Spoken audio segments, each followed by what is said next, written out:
अभी एक सवाल है थोड़ा इससे अलग हटके। हाँ। ओवैसी साहब, आपकी छवि भी बहुत कट्टर जैसी है। बिल्कुल कट्टर हूं मैं। कट्टर है? बिल्कुल इतना कट्टर हूं कि आपसे दुनिया का सबसे बड़ा कट्टर हूं। किस मामले कट्टर हूं? कॉन्स्टिट्यूशन के ऊपर कट्टर हूं मैं कॉन्स्टिट्यूशन के ऊपर कट्टर हूं। मेरी लड़ाई संविधान की है। मैं ये कह रहा हूं कि संविधान में यह मुझे मिलना चाहिए, उस पर कट्टर हूं। मगर आप लोगों का प्रॉब्लम क्या है कि चेहरे पे दाढ़ी, सर पे टोपी, जिस्म पे शेरवानी, तो ये मजहबी कट्टर हो गया। अरे भाई इसको छोड़िए। नाथूराम गोडसे जो था वो कौन सा कट्टर था? वो तो खतना कराकर महात्मा गांधी को कत्ल किया, और उसकी तारीफ करने वाले आज हिंदुस्तान की लोकसभा में बैठे हैं। उनको कट्टर नहीं बोलेंगे आप? वो भी कट्टर। हाँ, कट्टर बिल्कुल। नाथूराम गोडसे कट्टर था, मेरा कातिल था, बिल्कुल। मेरा जो कट्टरपन है ना, वो संविधान के लिए है, कॉन्स्टिट्यूशन के लिए है। और मुझे फख्र है उस बात की। मेरी जिंदगी का मकसद क्या है बता रहा हूं आपको, कि हमने संविधान में कहा कि लिबर्टी, इक्वालिटी, फ्रेटर्निटी, जस्टिस। मैं चाहता हूं कि वो मिले मुझे। आपका कट्टरपन आपके मुस्लिम वोट बैंक के लिए लगता है कि आप जब मुसलमानों को एड्रेस करते हैं तो कट्टरपन दिखता है। हालांकि ओवैसी साहब संसद में बोलते हैं थोड़ी संजीदगी दिखती है, लेकिन जब तेलंगाना, करीमनगर, हैदराबाद में होते हैं तो अलग भाषा में। इस इलेक्शन में, इस पार्लियामेंट के इलेक्शन में मैंने 100 से ज्यादा पब्लिक मीटिंग्स किए, और अल्हम्दुलिल्लाह इलेक्शन कमिश्नर ऑफ इंडिया से मुझे एक नोटिस नहीं मिली। प्राइम मिनिस्टर को मिली, मोदी को मिली, अमित शाह को मिली, राहुल गांधी को मिली, मुझे नहीं मिली। अब आप कह रहे हैं कि फिर भी मैं कट्टर हूं उस मामले में, तो अब मैं क्या कर सकता हूं? नहीं, कट्टर इस मामले में कि आप भी जब भाषण देते हैं, भाषणों में आप मुस्लिम वोट बैंक की हिफाजत के लिए या मुस्लिम वोट बैंक। अरे अजीत साहब, आप कौन सी दुनिया में है? मुस्लिम वोट बैंक इस मुल्क में कभी था ना कभी रहेगा। इस मुल्क में हमेशा हिंदू वोट बैंक था, है और रहेगा। इसीलिए नहीं है। नहीं, अरे ये तो हैदराबाद अरे जीते नहीं है। अरे छोड़, नहीं है। रामपुर से आजम खान जीते हैं क्योंकि छोड़िए, ये मुस्लिम वोट बैंक नहीं है। मुलायम सिंह यादव हिंदू वोट बैंक था और रहेगा। इसीलिए CSDS का डेटा है कि 14 में मोदी को 37 हिंदू वोट मिला था, अब 44% हो गया। NDA को मिलाएंगे 51% हो गया। 80% पॉपुलेशन है हमारे हिंदू भाइयों का, उसका 60% वोट मिल रहा है। और अजीत अंजुम को फिक्र है मुस्लिम वोट बैंक की। अरे भैया, पूरा मुल्क भाग गया मोदी के पीछे, और आप हमको कह रहे हैं। मुझे अरे उनको भी तो देखिए। साक्षी महाराज बैठे होते, साध्वी प्रज्ञा होती, तो उनसे उनके सवाल करते। आपको पूरा इख्तियार है, तो आपको पूरा इख्तियार है मुझसे पूछने का, और मुझे पूरा इख्तियार है कि आपके सामने सच बयान करूं। मुसलमानों का कोई वोट बैंक नहीं है, हमको धोखा दिया गया। आपका वोट बैंक, कुछ वोट बैंक नहीं है। ओवैसी साहब, आपका वोट बैंक नहीं है तो कहां हैदराबाद में रहने वाले ओवैसी वो क्यों जाते हैं सीमांचल में, किशनगंज में खोज के? पहले 24 सीट खोजते हैं, फिर 6-8 सीट खोजते हैं, उम्मीदवार उतारते हैं, सबकी ऐसी जमानत जब्त होती है कि 1% भी पार करना मुश्किल होता है। क्यों जाते हैं? इसलिए क्योंकि सीमांचल और किशनगंज में मुस्लिम थे। क्यों जाते हैं यूपी में चुनाव के पहले माहौल बनाने, वेस्ट यूपी में? क्योंकि कहां मुस्लिम है। मोदी क्यों गए? नहीं, अब आप अरे आपको तकलीफ क्यों रही मोदी का नाम लेते? अरे सुनिए ना, अरे मोदी का नाम लेते कि आपको आपके मुंह पे उंगली रख दी आप। अरे छोड़िए। अच्छा सुनिए, बताता हूं आपको। औरंगाबाद की सीट किसको हराया हमने? किसको हराए? औरंगाबाद हमने शिवसेना को हराए। 30 साल का डोमिनेशन खत्म किए। रहा सवाल सीमांचल का, हमारे कैंडिडेट अख्तर अली ईमान ने 3 लाख वोट हासिल किए। अगर मैं नहीं लड़ता वहां पे तो बीजेपी NDA जीत जाती। इलेक्शन नहीं, हिंदुस्तान को हर जगह पर जाऊंगा मैं। जब तक अल्लाह मुझे जिंदा रखेगा हर जगह जाऊंगा, इलेक्शन लड़ूंगा। जहां जहां मुस्लिम वोट, अरे मुसलमान, वहां चाहे जमानत जब्त हो जाए लेकिन वहां जाऊंगा। देखिए सर, पहले काशीराम ने अच्छा कहा था, पहला इलेक्शन हारो, दूसरा हराओ, तीसरा जीतो। तो अब हम जो है, हम सेकंड स्टेज पे आ गए हैं, लड़ेंगे। अरे जमहूरियत की ब्यूटी यह है कि देखिए, मैं जीतू हारो अलग बात है, मगर मैं हिंदुस्तान की आवाम में डेमोक्रेसी का कॉन्फिडेंस पैदा कर रहा हूं। कौन सा गुनाह कर रहा हूं भाई? मैं तो कर रहा हूं डेमोक्रेसी में इन्वॉल्व हो, वोट डालो, लड़ो अपने हक के लिए, तो अच्छी बात है ना? नहीं, अच्छी बात है। और आप कहते हैं कि आप कट्टर हैं, लेकिन आप जब भारत माता की बात होती है तो इतने गुस्सा क्यों आ जाता है कि मेरी गर्दन पर छुरी रख दो लेकिन मैं भारत माता की जय नहीं? वो स्टेटमेंट मैंने इसलिए दिया था क्योंकि RSS के मौजूदा सरसंघचालक ने कहा था कि इनको बोलना पड़ेगा। हमने कहा कि हम नहीं बोलेंगे। क्या करेंगे? मार डालेंगे। आप मार डालेंगे, नहीं बोलेंगे। और अगर आप बोलेंगे अजीत साहब, मैं आपके साथ ठहरूंगा। बोले बिल्कुल बोलिए आप। तो आप बोलेंगे भारत माता की जय? मैं आप मुझे फोर्स करके, नहीं तुमको बोलना पड़ेगा, ये लॉयल्टी का टेस्ट है, मैं कहूंगा नहीं बोलूंगा मैं। आप लॉयल्टी का टेस्ट क्यों बना रहे? नहीं, मैं टेस्ट नहीं बना रहा हूं। मैं जो लोग बनाते हैं, मैं आपसे कह रहा हूं कि भाई मेरी लॉयल्टी का टेस्ट ये है कि मैंने संविधान के ऊपर अल्लाह के नाम लेकर ओथ लिया है। उस संविधान का पासो लिहाज रखूंगा मैं, और उस संविधान में जोर जबरदस्ती अलाउड नहीं है।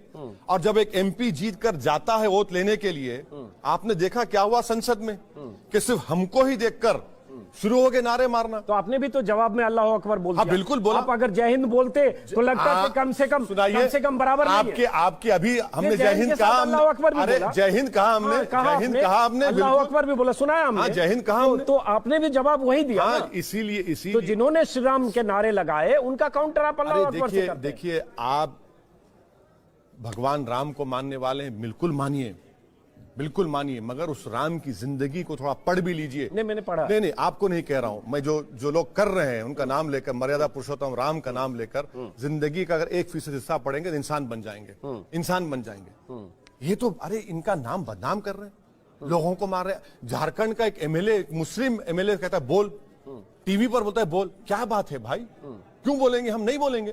आप जोर जबरदस्ती नहीं कर सकते, आपका मजहब है, आप उस पर चलिए, फख्र से चलिए, मगर ये बात नहीं है कि आप अपनी आइडियोलॉजी को मेरे सर पे थोप देंगे और दबाएंगे, डराएंगे। कितना डराएंगे आप? जब आप उस तरह से ओवैसी साहब बात करते हैं ना कि मेरी गर्दन पर छुरी भी रख दो, भारत माता की जय नहीं बोलूंगा, तो ऐसा लगता है कि आप में एक खास किस्म की एलर्जी है ऐसे शब्दों से, नहीं है, और इसलिए वो इमेज गलत जाती है, जबकि आप दूसरी बात कर रहे हैं। सर देखिए, मैं कोई फिल्म स्टार नहीं हूं, मुझे अपनी इमेज की बनाने की फिक्र नहीं है। इमेज जिसको बनाना है बना ले, वो, मुझे अपनी इमेज की फिक्र नहीं है। मैं जो काम कर रहा हूं मैं करता रहूंगा। ये इमेज के लिए काम नहीं करते हम लोग, ना हमको इमेज की फिक्र है। मैं जानता हूं कि दाढ़ी वाले की इमेज अच्छी नहीं होती पूरी दुनिया में, मुझे मालूम है, मगर मुझे उसकी फिक्र नहीं है। ऐसा नहीं है। इमेज, देखिए सर, इमेज के लिए काम नहीं होगा। संविधान में जो उसूल रखे गए, जो फंडामेंटल राइट्स है, जिसका ख्वाब बाबा साहब अम्बेडकर ने देखा, उस ख्वाब को पूरा करना हमारा आपका काम है, हम करेंगे। मगर आप कहेंगे कि हमारी आइडियोलॉजी पर तुमको चलना पड़ेगा, हम बोलेंगे नहीं चलेंगे, नहीं चलेंगे तुम्हारी आइडियोलॉजी। नहीं, लेकिन जब आप ये कहते हैं कि छुरी रख के भी हम नहीं बोलेंगे, तो उसका जवाब जावेद अख्तर जैसे लोग देते हैं कि हैदराबाद के एक मोहल्ला छाप नेता हैं जो कहते हैं किसी कीमत पर भारत माता की जय नहीं बोलूंगा क्योंकि ये संविधान में नहीं लिखा। एक बार जरा वो सुनाना चाहूंगा कि क्या आपने कहा था, क्या जावेद अख्तर ने कहा था संसद में, जरा सुनाते हैं। मोहन भागवत साहब, मैं नहीं लगाता नारा, क्या करते आप? मेरे गले पे छुरी भी रख देंगे तो नहीं बोलूंगा मैं, क्योंकि हिंदुस्तान के कॉन्स्टिट्यूशन में कहीं पर भी लिखा हुआ नहीं है भारत माता की जय बोलना। एक साहब है जिन्हें ख्याल हो गया कि वो नेशनल लीडर है, हालांकि हकीकत यह है कि वो हिंदुस्तान की एक स्टेट आंध्रा, कि एक शहर हैदराबाद, कि एक शहर, उस शहर के मोहल्ले के लीडर। उन्होंने ये कहा कि वो भारत माता की जय नहीं कहना चाहता। मैं ये जानने में इंटरेस्टेड नहीं हूं कि भारत माता की जय कहना मेरा कर्तव्य है कि नहीं, ये मैं जानना भी नहीं चाहता, इसलिए कि ये मेरा कर्तव्य नहीं, मेरा अधिकार है। और मैं कहता हूं भारत माता की जय, भारत माता की जय, भारत माता की जय। अच्छा ये तो ये जावेद अख्तर ने कहा कि मैं कहता हूं भारत माता की जय, भारत माता की जय, भारत माता की जय। मैं कहवा नहीं रहा हूं आपसे। नहीं, मैं तो सिर्फ सुना रहा हूं। नहीं, कहें, आप भी कहें, मैं आपका प्रोटेक्ट करूंगा राइट को आपके। उन्होंने कहा कि शेरवानी पहनकर, अरे वो देखना भूल गए कि चेयर पर हामिद अंसारी शेरवानी पहनकर बैठे थे। मैं तो मोहल्ले का भी लीडर नहीं हूं सर, यही लीडर है। जावेद अख्तर बहुत बड़े नेता हैं, इलेक्शन लड़ लें, बता दें, जो दूसरे पार्टी के ऊपर नॉमिनेट होकर आते हैं उनका राइट है, बोलिए, मुझे फिक्र नहीं है। मुझे इमेज की इसकी फिक्र नहीं है। मेरी जिंदगी जब तक बाकी रहेगी काम करते रहेंगे, लड़ते रहेंगे। अब ये कट्टरपंथी की इमेज, उसकी इमेज, सर कोई फिल्म स्टार तो नहीं हूं कि पिक्चर हिट हो जाए मेरी। मैं एक पॉलिटिशियन हूं। सियासत में हिट हो जाए सब, थोड़ा कट्टरपन से हिट सीमांचल में हिट हो जाए, किशनगंज में, अंजुम साहब, सीमांचल की जो लड़ाई हमारी है, हिंदुस्तान का सबसे बैकवर्ड एरिया है। जिंदगी में मैंने ऐसी एब्जेक्ट पॉवर्टी नहीं देखी सीमांचल में। झूठ बोलते हैं बिहार की सरकार। बच्चों को मैंने देखा सीमांचल में कपड़े नहीं होते उनके पास, इतनी गरीबी वहां पर। अब मुस्लिम वोट बैंक भी काफी है। मुस्लिम, अरे आप गरीबी दूर करने के लिए आंध्र प्रदेश में आपको बहुत मिलेगा, लेकिन आप किशनगंज, सीमांचल इसलिए नहीं जा रहे। ओवैसी साहब सुनिए, एक मिनट, आप काउंटर जरूर करें, मेरी एक बात सुनिए। सीमांचल के लिए मैंने आर्टिकल 371D कहकर एक प्राइवेट मेंबर्स बिल डाला। आप फंसा देंगे, इतना आर्टिकल का नाम लेंगे। मैं बैरिस्टर, अरे नहीं, हमने डाला प्राइवेट मेंबर्स बिल। क्यों डाला? वोट बैंक के लिए डाला, पूरे सीमांचल के लिए डाला। हमारी लड़ाई सीमांचल के इंसाफ के, मुसलमानों की है। नहीं है लड़ाई। चलिए ना, तो अब काउंटर करता हूं कि आप चुनाव के समय तो सीमांचल गए 2015 में, हालांकि जमानत जब्त हुई, दोबारा रिपीट करता हूं, और उस समय आप कह रहे थे 24 सीट पर लड़ेंगे, लेकिन फिर 5 साल में क्या सीमांचल में कितने कैंप लगाए? 5 साल में ओवैसी साहब कितनी बार गए? उस समय अकबरुद्दीन भी गए। क्या 40-50 बार जाकर 10-20 हजार मुसलमानों की जिंदगी बदल दी? अरे सुनिए ना, ये देखिए 2000 हमने 24 सीट नहीं लड़ा, 6 सीट लड़े, और किसी 24 से शुरू करके नहीं, मैंने पहले बोल दिया। सुनिए, सीमांचल की 6 सीट लड़े, किसी एक सीट पर बीजेपी कामयाब नहीं हुई। उसके बाद से जब कभी बाढ़ आई, एक नहीं 3-3 मर्तबा 20-20 लाख की दवाएं लेकर गए, डॉक्टर्स को लेकर गए, वहां पर काम किए। ये भी तो बताइए ना, कभी पूछिए उन लोगों से। हम बाढ़ में गए, जहां पर सरकार नहीं गई थी, हमारे सदर अख्तर उल ईमान के साथ गए हम लोग, पार्लियामेंट का इलेक्शन लड़े। तो अभी फ्लड आया हुआ है, बहुत सारे एनजीओ काम कर रहे हैं, अभी भी काम कर रहे हैं, एनजीओ काम अभी कर भी रहे हैं। हमारे लोग काम कर रहे हैं, अभी भी हमारे लोग काम कर रहे हैं।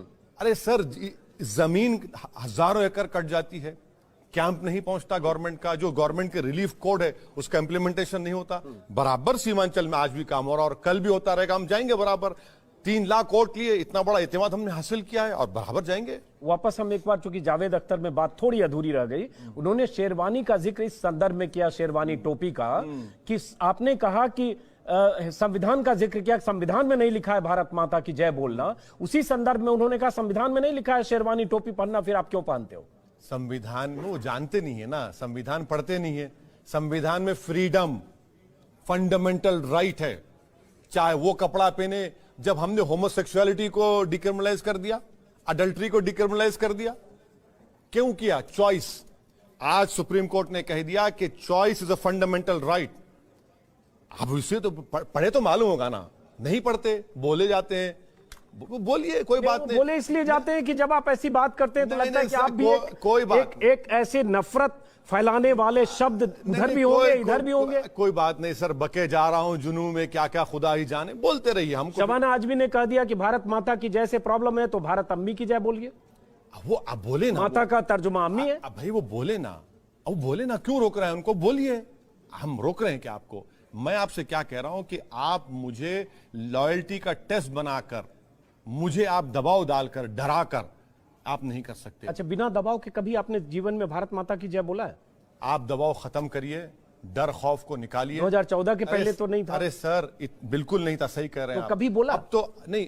देखिए, मैं टेस्ट नहीं ले रहा हूं, मैं ऐसे जानना चाह रहा हूं सर, उसे पता चले कि किस इस शब्द से समस्या है या क्या है। देखिए, मैं किसी बोलने वाले पर नाराज नहीं होता हूं।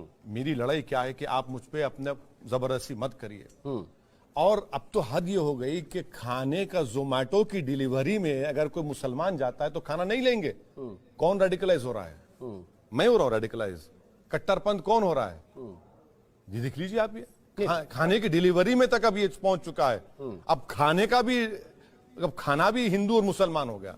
सही बात है, और दोनों तरफ के लोग हैं, मैं मान रहा हूं। दोनों तरफ, उधर भी बोलने वाले, अरे दोनों तरफ, वहां भी, सर दोनों तरफ नहीं है। वहां भी साध्वी प्रज्ञा, निरंजना ज्योति, दोनों तरफ नहीं, और लोग वहां भी साक्षी, दोनों तरफ नहीं है। आपके पास भी है, आपके भाई अकबरुद्दीन है, दोनों भ्राताश्री आपके हैं। नहीं है सर, जो हर बार आपसे सवाल पूछा जा रहा होगा पिछले 7 साल से। नहीं सर, देखिए, जब तक 15 मिनट के लिए हमें छोड़ दो तो हम क्या कर देंगे देश में। देखिए, आप 80 करोड़ बनाम 20 करोड़। अजीत साहब, आप जब इंडिया टीवी में थे, आपने सवाल किया।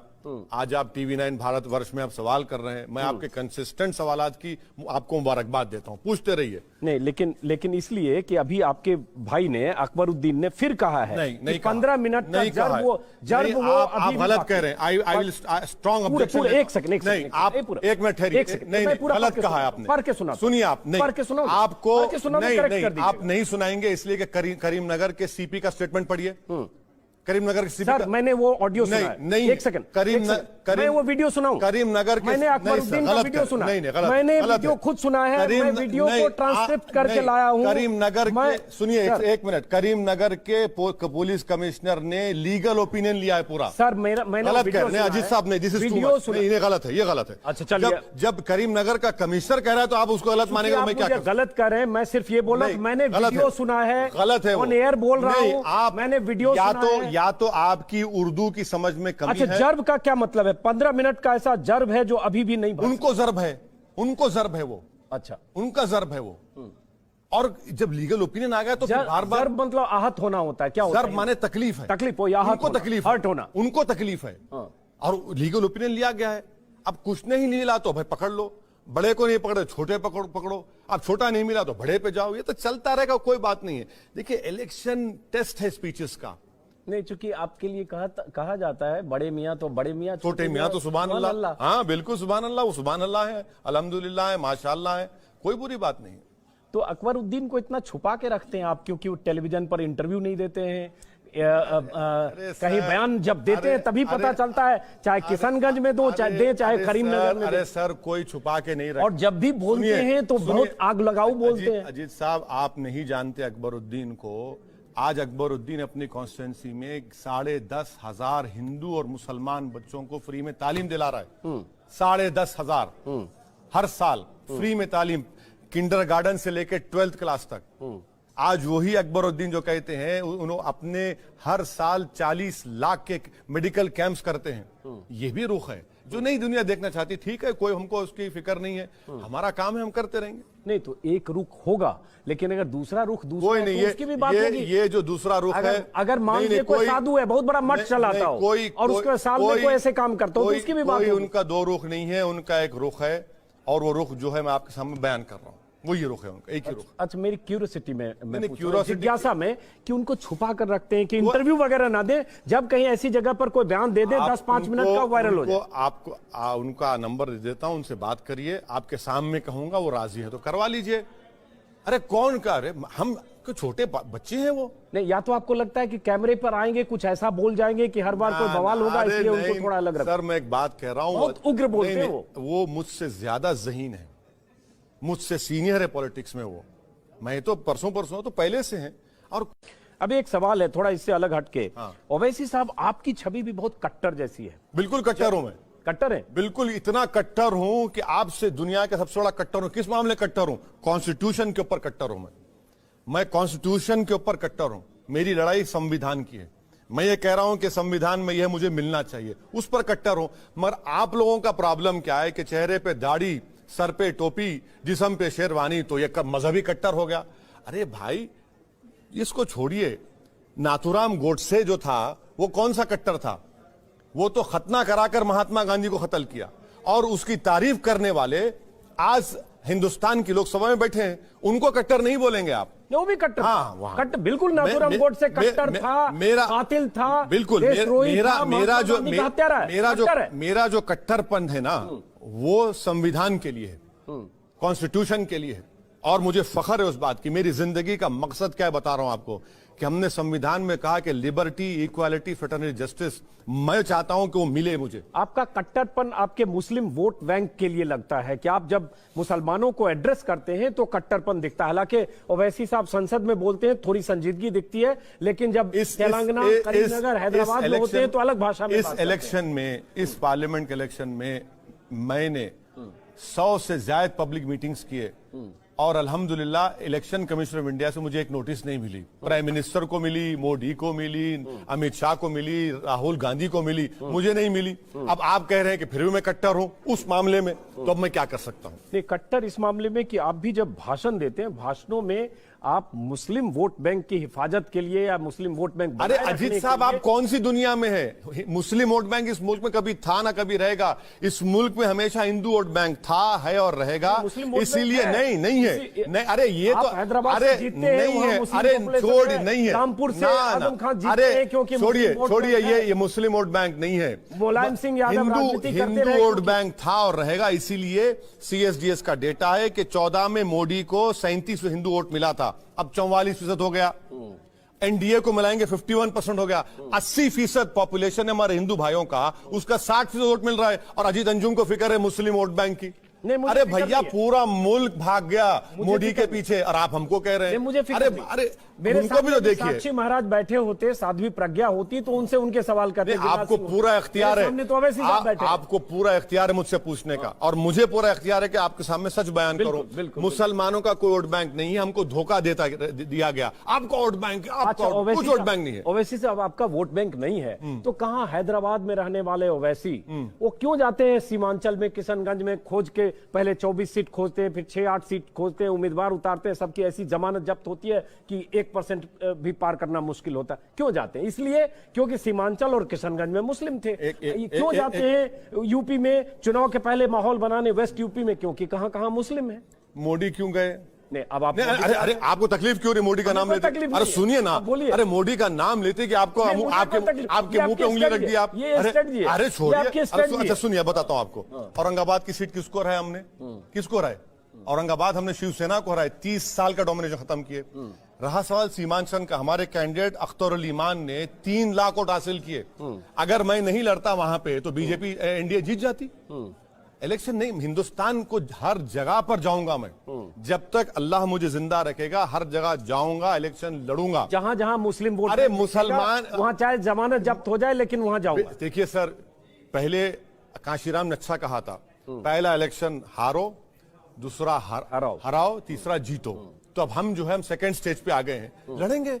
अरे जमहूरियत की ब्यूटी यह है कि देखिए, मैं जीतू हारो अलग बात है, मगर मैं हिंदुस्तान की आवाम में डेमोक्रेसी का कॉन्फिडेंस पैदा कर रहा हूं। कौन सा गुनाह कर रहा हूं भाई? मैं तो कर रहा हूं डेमोक्रेसी में इन्वॉल्व हो, वोट डालो, लड़ो अपने हक के लिए, तो अच्छी बात है ना। नहीं, अच्छी बात है। और आप कहते हैं कि आप कट्टर हैं, लेकिन आप जब भारत माता की बात होती है तो इतने गुस्सा क्यों आ जाता है कि मेरी गर्दन पर छुरी रख दो लेकिन मैं भारत माता की जय नहीं बोलूंगा? वो स्टेटमेंट मैंने इसलिए दिया था क्योंकि आरएसएस के मौजूदा सरसंघचालक ने कहा था कि इनको बोलना पड़ेगा। हमने कहा कि हम नहीं बोलेंगे। क्या करेंगे? मार डालेंगे। आप मार डालेंगे, नहीं बोलेंगे। और अगर आप बोलेंगे अजीत साहब, मैं आपके साथ ठहरूंगा। बोले बिल्कुल बोलिए आप। तो आप बोलेंगे भारत माता की जय? मैं आप मुझे फोर्स करके, नहीं तुमको बोलना पड़ेगा, ये लॉयल्टी का टेस्ट है, मैं कहूंगा नहीं बोलूंगा मैं। आप लॉयल्टी का टेस्ट क्यों बना रहे? नहीं, मैं टेस्ट नहीं बना रहा हूं। मैं जो लोग बनाते हैं, मैं आपसे कह रहा हूं कि भाई मेरी लॉयल्टी का टेस्ट ये है कि मैंने संविधान के ऊपर अल्लाह के नाम लेकर ओथ लिया है। उस संविधान का पासो लिहाज रखूंगा मैं, और उस संविधान में जोर जबरदस्ती अलाउड नहीं है। और जब एक एमपी जीत कर जाता है ओथ लेने के लिए, आपने देखा क्या हुआ संसद में, कि सिर्फ हमको ही देखकर शुरू हो गए नारे मारना। तो आपने भी तो जवाब में अल्लाह अकबर बोल दिया। हाँ, बिल्कुल बोला। आप अगर जय हिंद बोलते तो लगता है कम से कम बराबर आपके अभी हमने जय हिंद कहा, अल्लाह अकबर भी अरे जय हिंद कहा हमने, जय हिंद कहा हमने, अल्लाह अकबर भी बोला, सुना है हमने, जय हिंद कहा हमने। तो आपने भी जवाब वही दिया। इसीलिए तो जिन्होंने श्री राम के नारे लगाए उनका काउंटर आप अल्लाह अकबर से करते हैं। देखिए, आप भगवान राम को मानने वाले हैं, बिल्कुल मानिए, बिल्कुल मानिए, मगर उस राम की जिंदगी को थोड़ा पढ़ भी लीजिए। नहीं, मैंने पढ़ा। नहीं, आपको नहीं कह रहा हूं मैं, जो लोग कर रहे हैं उनका नाम लेकर, मर्यादा पुरुषोत्तम राम का नाम लेकर जिंदगी का अगर 1% हिस्सा पढ़ेंगे तो इंसान बन जाएंगे, इंसान बन जाएंगे। ये तो अरे इनका नाम बदनाम कर रहे हैं, लोगों को मार रहे हैं। झारखंड का एक एमएलए, मुस्लिम एमएलए कहता है बोल, टीवी पर बोलता है बोल। क्या बात है भाई? क्यों बोलेंगे? हम नहीं बोलेंगे। आप जोर जबरदस्ती नहीं कर सकते, आपका मजहब है, आप उस पर चलिए, फख्र से चलिए, मगर यह बात नहीं है कि आप अपनी आइडियोलॉजी को मेरे सर पे थोप देंगे और दबाएंगे, डराएंगे। कितना डराएंगे आप? जब आप उस तरह से ओवैसी साहब बात करते हैं ना कि मेरी गर्दन पर छुरी भी रख दो, भारत माता की जय नहीं बोलूंगा, तो ऐसा लगता है कि आप में एक खास किस्म की एलर्जी है ऐसे शब्दों से, नहीं है, और इसलिए वो इमेज गलत जाती है, जबकि आप दूसरी बात कर रहे हैं। सर देखिए, मैं कोई फिल्म स्टार नहीं हूं, मुझे अपनी इमेज की बनाने की फिक्र नहीं है। इमेज जिसको बनाना है बना ले, वो, मुझे अपनी इमेज की फिक्र नहीं है। मैं जो काम कर रहा हूं मैं करता रहूंगा। ये इमेज के लिए काम नहीं करते हम लोग, ना हमको इमेज की फिक्र है। मैं जानता हूं कि दाढ़ी वाले की इमेज अच्छी नहीं होती पूरी दुनिया में, मुझे मालूम है, मगर मुझे उसकी फिक्र नहीं है। ऐसा नहीं है। इमेज, देखिए सर, इमेज के लिए काम नहीं होगा। संविधान में जो उसूल रखे गए, जो फंडामेंटल राइट्स है, जिसका ख्वाब बाबा साहब अम्बेडकर ने देखा, उस ख्वाब को पूरा करना हमारा आपका काम है, हम करेंगे। मगर आप कहेंगे कि हमारी आइडियोलॉजी पर तुमको चलना पड़ेगा, हम बोलेंगे नहीं चलेंगे, नहीं चलेंगे तुम्हारी आइडियोलॉजी। नहीं, लेकिन जब आप ये कहते हैं कि छुरी रख के भी हम नहीं बोलेंगे, तो उसका जवाब जावेद अख्तर जैसे लोग देते हैं कि हैदराबाद के एक मोहल्ला छाप नेता हैं जो कहते हैं किसी कीमत पर भारत माता की जय नहीं बोलूंगा क्योंकि ये संविधान में नहीं लिखा। एक बार जरा सुनाना चाहूंगा कि क्या आपने कहा था, क्या जावेद अख्तर ने कहा था संसद में, जरा सुनाते हैं। मोहन भागवत साहब, मैं नहीं लगाता नारा, क्या करते आप? मेरे गले में छुरी भी रख देंगे तो नहीं बोलूंगा मैं, क्योंकि हिंदुस्तान के कॉन्स्टिट्यूशन में कहीं पर भी लिखा हुआ नहीं है भारत माता की जय बोलना। एक साहब है जिन्हें ख्याल हो गया है कि वो नेशनल लीडर है, हालांकि हकीकत यह है कि वो हिंदुस्तान की एक स्टेट आंध्रा, कि एक शहर हैदराबाद, कि एक शहर, उस शहर के मोहल्ले के लीडर। उन्होंने ये कहा कि वो भारत माता की जय नहीं कहना चाहता। मैं ये जानने में इंटरेस्टेड नहीं हूं कि भारत माता की जय कहना मेरा कर्तव्य है कि नहीं, ये मैं जानना भी नहीं चाहता, इसलिए कि ये मेरा कर्तव्य नहीं, मेरा अधिकार है। और मैं कहता हूं भारत माता की जय, भारत माता की जय, भारत माता की जय। अच्छा ये तो ये जावेद अख्तर ने कहा कि मैं कहता हूं भारत माता की जय, भारत माता की जय, भारत माता की जय। मैं कहवा नहीं रहा हूं आपसे। नहीं, मैं तो सिर्फ सुना रहा हूं। नहीं, कहें आप भी कहें, मैं आपका प्रोटेक्ट करूंगा राइट को आपके। उन्होंने कहा कि शेरवानी पहनकर, अरे वो देखना भूल गए कि चेयर पर हामिद अंसारी शेरवानी पहनकर बैठे थे। मैं तो मोहल्ले का भी लीडर नहीं हूं सर, यही लीडर है। जावेद अख्तर बहुत बड़े नेता हैं, इलेक्शन लड़ लें, बता दें जो दूसरे पार्टी के ऊपर नॉमिनेट होकर आते हैं उनका राइट है, बोलिए, मुझे फिक्र नहीं है। मुझे इमेज की इसकी फिक्र नहीं है। मेरी जिंदगी जब तक बाकी रहेगी काम करते रहेंगे, लड़ते रहेंगे। अब ये कट्टरपंथी की इमेज, उसकी इमेज, सर कोई फिल्म स्टार तो नहीं हूं कि पिक्चर हिट हो जाए मेरी। मैं एक पॉलिटिशियन हूं। सियासत में हिट हो जाए सब, थोड़ा कट्टरपन से हिट सीमांचल में हिट हो जाए, किशनगंज में, अंजुम साहब, सीमांचल की जो लड़ाई हमारी है, हिंदुस्तान का सबसे बैकवर्ड एरिया है। जिंदगी में मैंने ऐसी एब्जेक्ट पॉवर्टी नहीं देखी सीमांचल में। झूठ बोलते हैं बिहार की सरकार। बच्चों को मैंने देखा सीमांचल में कपड़े नहीं होते उनके पास, इतनी गरीबी वहां पर। अब मुस्लिम वोट बैंक भी काफी है। मुस्लिम अरे आप गरीबी दूर करने के लिए आंध्र प्रदेश में आपको बहुत मिलेगा, लेकिन आप किशनगंज सीमांचल इसलिए नहीं जा रहे। ओवैसी साहब सुनिए, एक मिनट, आप काउंटर जरूर करिए। मेरी एक बात सुनिए। सीमांचल के लिए मैंने आर्टिकल 371D कहकर एक प्राइवेट मेंबर्स बिल डाला। आप फंसा देंगे, इतना आर्टिकल का नाम लेंगे। मैं बैरिस्टर अरे नहीं, हमने डाला प्राइवेट मेंबर्स बिल। क्यों डाला? वोट बैंक के लिए डाला, पूरे सीमांचल के लिए डाला।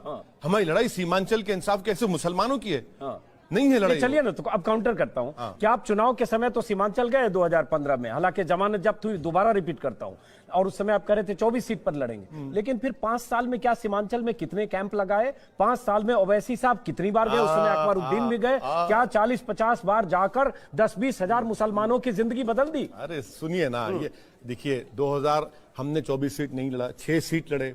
और किसी 24 से शुरू करके पहले बोल दिया, सीमांचल की 6 सीट लड़े, किसी एक सीट पर बीजेपी कामयाब नहीं हुई।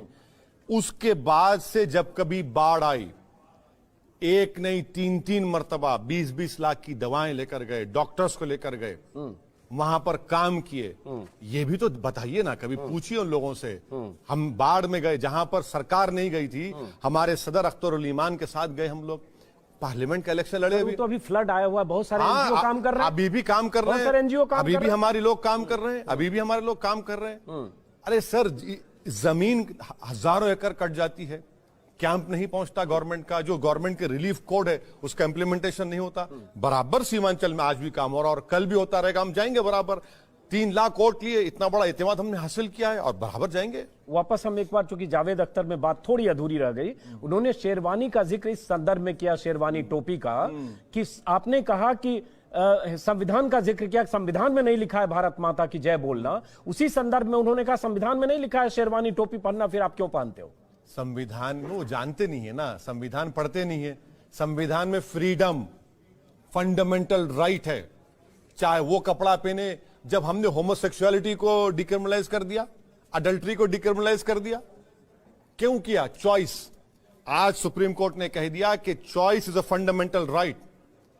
अब इसे तो पढ़े तो मालूम होगा ना, नहीं पढ़ते, बोले जाते हैं। बोलिए, कोई बात नहीं। बोले इसलिए जाते हैं कि जब आप ऐसी बात करते हैं तो लगता है कि आप भी कोई बात एक ऐसे नफरत फैलाने वाले शब्द उधर भी होंगे, इधर भी होंगे। कोई बात नहीं सर, बके जा रहा हूं जुनून में, क्या क्या खुदा ही जाने, बोलते रहिए। हमको शबाना आजमी ने कह दिया कि भारत माता की जय से प्रॉब्लम है तो भारत अम्मी की जय बोलिए। वो अब बोले ना, माता का तर्जुमा अम्मी है। अब भाई वो बोले ना, अब बोले ना, क्यों रोक रहे हैं उनको? बोलिए। हम रोक रहे हैं क्या आपको? मैं आपसे क्या कह रहा हूं कि आप मुझे लॉयल्टी का टेस्ट बनाकर, मुझे आप दबाव डालकर, डराकर आप नहीं कर सकते। अच्छा, बिना दबाव के कभी आपने जीवन में भारत माता की जय बोला है? आप दबाव खत्म करिए, डर खौफ को निकालिए। 2014 के पहले तो नहीं था। अरे सर, बिल्कुल नहीं था, सही कह रहे हैं तो कभी बोला? अब तो नहीं। देखिए, मैं टेस्ट नहीं ले रहा हूं, मैं ऐसे जानना चाह रहा हूं, उसे पता चले कि किस इस शब्द से समस्या है या क्या है। देखिए, मैं किसी बोलने वाले पर नाराज नहीं होता हूं। मेरी लड़ाई क्या है कि आप मुझ पे अपने जबरदस्ती मत करिए। और अब तो हद ये हो गई कि खाने का जोमेटो की डिलीवरी में अगर कोई मुसलमान जाता है तो खाना नहीं लेंगे। कौन रेडिकलाइज हो रहा है? मैं हो रहा हूं रेडिकलाइज। कट्टरपंथ कौन हो रहा है? ये देख लीजिए आप, ये खाने की डिलीवरी में तक अब ये पहुंच चुका है। अब खाना भी हिंदू और मुसलमान हो गया। सही बात है, और दोनों तरफ के लोग हैं, मैं मान रहा हूं कि दोनों तरफ उधर भी बोलने वाले, अरे दोनों तरफ, वहां भी, सर दोनों तरफ नहीं है, वहां भी साध्वी प्रज्ञा, निरंजना ज्योति, दोनों तरफ नहीं है, और लोग वहां भी साक्षी, दोनों तरफ नहीं है, आपके पास भी है, आपके भाई अकबरुद्दीन है, दोनों भ्राताश्री आपके हैं, नहीं है सर, जो हर बार आपसे सवाल पूछा जा रहा होगा पिछले 7 साल से। नहीं सर, देखिए जब तक 15 मिनट के लिए हमें छोड़ दो तो हम क्या कर देंगे देश में। देखिए आप 80 करोड़ बनाम 20 करोड़। अजीत साहब, आप जब इंडिया टीवी में थे आपने सवाल किया, आज आप टीवी 9 भारतवर्ष में आप सवाल कर रहे हैं। मैं आपके कंसिस्टेंट सवालात की आपको मुबारकबाद देता हूं, पूछते रहिए। नहीं, लेकिन इसलिए कि अभी आपके भाई ने, अकबरुद्दीन ने फिर कहा है नहीं 15 मिनट का जर्ब वो आप गलत कह रहे हैं। I will strong objection. एक सेकंड नहीं, आप एक मिनट ठहरिए। नहीं, गलत कहा है आपने। पढ़ के सुना, सुनिए आप, नहीं पढ़ के सुनाओ, आपको नहीं, आप नहीं सुनाएंगे इसलिए कि करीमनगर के सीपी का स्टेटमेंट पढ़िए। करीमनगर के सीपी सर, मैंने वो ऑडियो सुना है। नहीं, एक सेकंड, मैं वो वीडियो